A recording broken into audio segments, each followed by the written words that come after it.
Hey guys, this is the Yukon Cornelius. Yes, silver and gold. And remember how good old Yukon couldn't keep away from silver and gold? Well, the fish can't either. Bass, walleye, trout have all fallen victim to it, and it's really no surprise. Just look at it in the water, how it moves, flashes, pulses like a spinner, creating motion and vibrations that bring out those crazy, aggressive, reactionary strikes. And to tie it, it's super easy. So let's take a look at the materials. Up front, I've got a Gamakatsu B10S. On the back, a Daiichi 2460. As far as tying materials, Shimmerboo, gold, silver, and then UV pearl throughout the whole thing. And then to bring it all together, I've got some Fly Tires Dungeon Starburst metallic gold fibers and a gold tungsten bead. So, without further ado, let's get tying.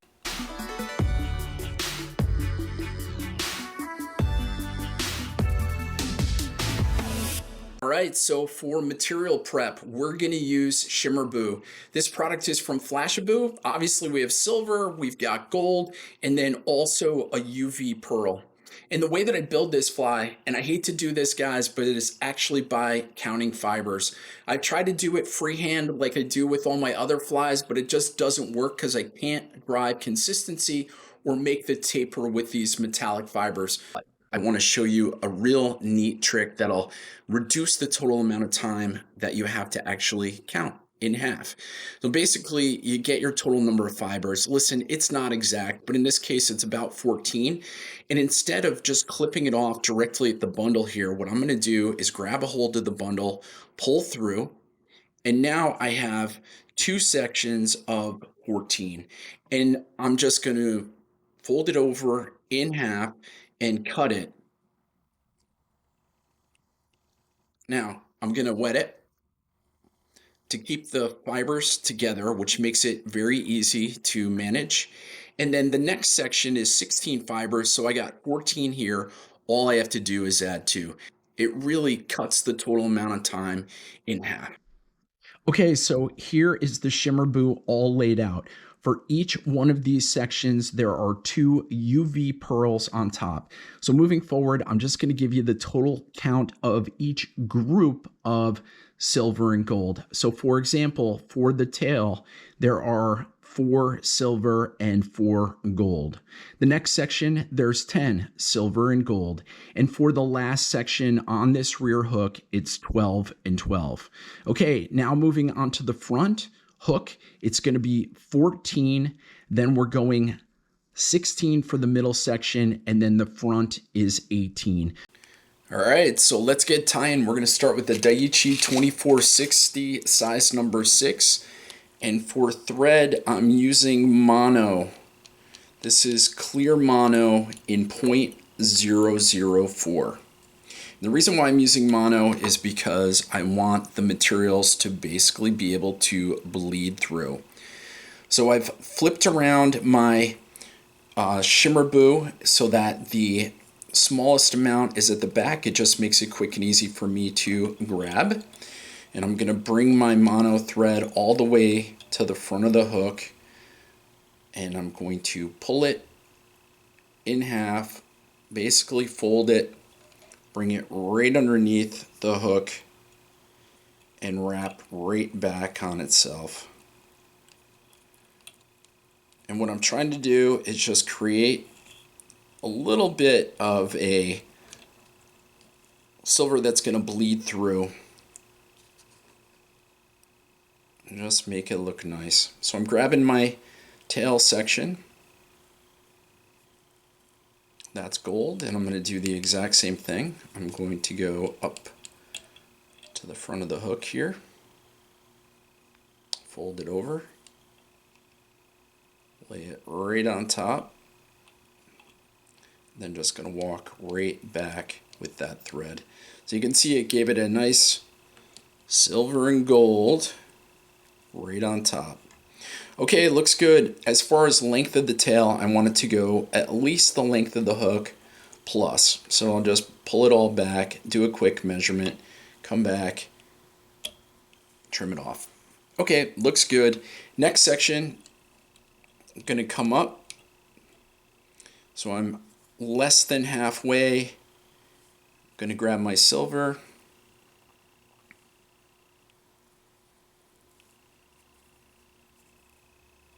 Pull it right down on the bottom. Fold it in half. Pull it right down. Come right back. That's good.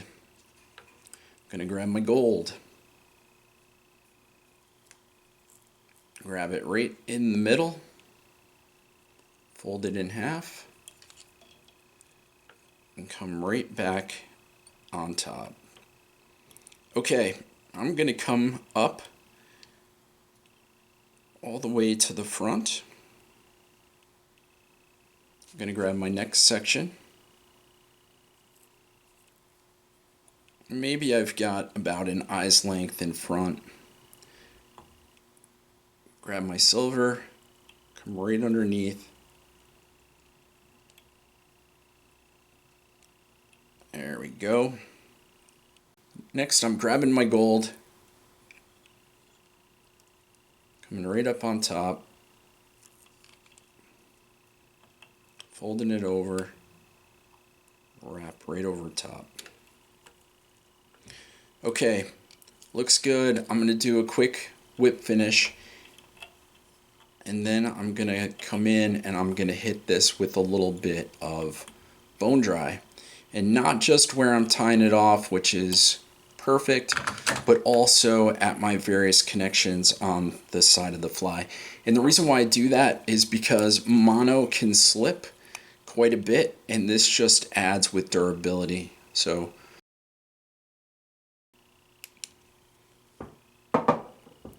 okay, now that I've got everything secured, I'm just going to do a quick trim. Keep those tail fibers separate. Pull the material straight up. Come in at a 45-degree. And we'll do extra trimming later. Same thing. About 45-degree. Trim it off. Okay, that's the back section. Okay, so for the connection to the back, I'm going to be using some Orvis 25-pound mono. Any mono will do, and I'm using some A-dot glass beads that I've got from Michaels. And I've cut off a piece that's about 5 inches or so, and I'm just going to go through, thread it, and then go through the beads.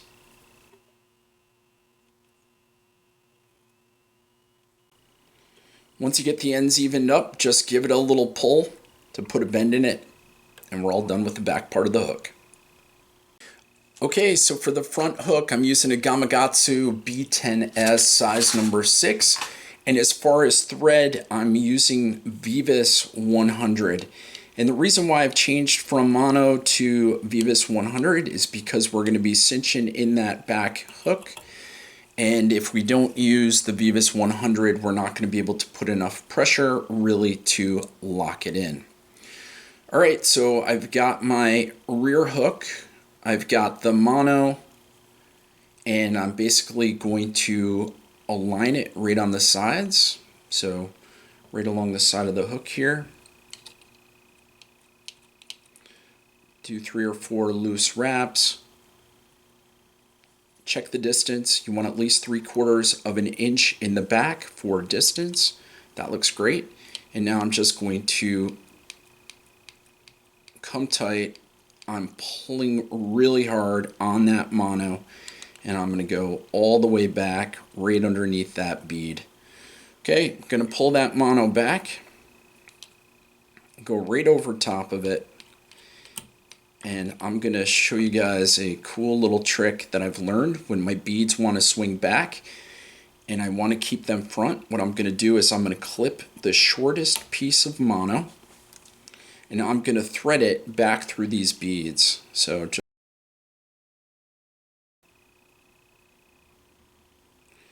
and now that I've got that mono through the beads, I'm going to, and let me finish wrapping down, I'm going to pull that mono back over top and then tie it in. And what I've done is I've restricted the beads from being able to go back, and this maintains that awesome articulation in the rear. So I'll just go through, tie this off. Again, I'm going to go all the way up to the front of the bead. And now I'm going to come in and I'm going to hit it with my trusty Zap-A-Gap.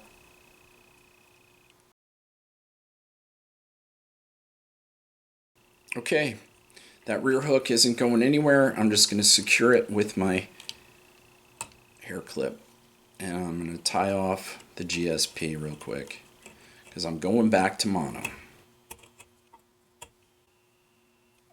Okay, so I'm back to my mono 0.004. So I'm going to go up front. I'm going to pull it over, so I'm going to go right in half here.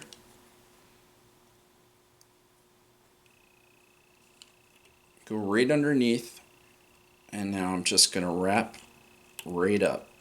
And as long as you pull straight down, kind of align it with your hook point, those pieces are going to go right along the bottom, making a perfect little back tail and a perfect collar.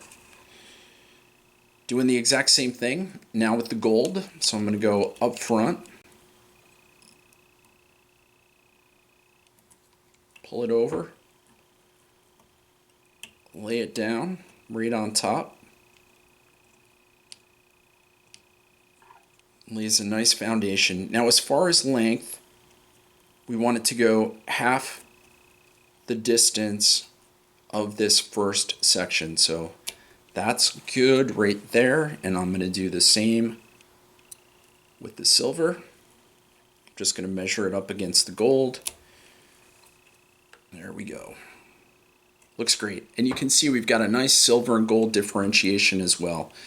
So I'm going to come up just like 2 hook eye lengths from where we tied everything in, and that's where I'm going to put the next chunk of silver. And this section is 16 silver plus 2 UV right underneath the bottom. Good. And as far as length, I just want it to go, I'm just going to cut down here. We'll do the trim and the angle in a minute, but you want a little bit more than what's in the back. So with the gold, same thing. Fold it in half, lay it right on top. Make sure to capture it. Give it a quick trim to try and eliminate some of the excess. Again, we'll come back and do our trim in just a second. And I'm going all the way to the front on the last section. Now this is the silver. We've got 18 silver plus 2 UV. Fold it over. Pull it down. Lock it in.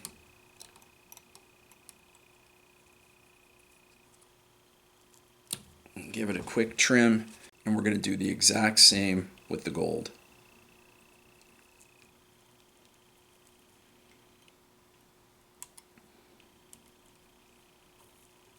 Make sure that silver stays down. Make sure that gold's up top. And give it a quick trim. It's like those fibers are still a little loose. I'm going to come back over front.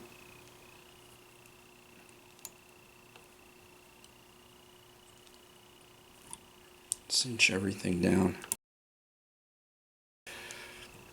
That looks better. And I'm going to hit this with a little bit of bone dry.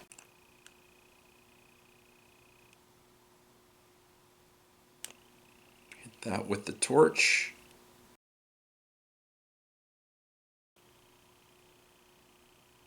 Same thing. If you hit a couple of those fibers as you're laying this bone dry in, it doesn't matter. Just make sure you got that differentiation between that silver and gold. Hit that with the torch. And I'm going to grab, in this case, I've got a little starburst fibers. These are from Fly Tire Dungeon in gold. And I'm just going to grab a little bit of a pinch. Lay it right along that mono. And then just wrap right around that bead. Okay, and just to finish everything once and for all, I'm grabbing my Zap-A-Gap. I'm going to hit about 1/4 inch of the mono, just a couple little droplets. Cinch. All right. So before we do the trim, I want to show you guys how I hold my scissors. I actually put my scissors in the middle finger and then through the thumb, which allows me to create an angle, consistent angle of 45 degrees. And I don't know, it's a little slick trick that works really well. So I'm gonna align the materials, give it a little trim, and that looks great. Then I've basically got to take this thing out of the vise to do the bottom, but I'm gonna keep the exact same measurement, and I'm gonna hold my scissors the exact same way. I'll do a check on the height, and then just come through, maintain that 45-degree angle, and just give it a cut. So check, check, that looks good. I'm just gonna change the angle a little bit more here to get some more off. And that looks really nice. You guys also know that I'm a fan of using the taperizing scissors from Anvil, and I'm just gonna bang through, hit a couple fibers. I really think that just helps with translucency, and I think it helps with overall movement of the fly itself. So just did the silver, do the gold. And that, my friends, is the Yukon Cornelius.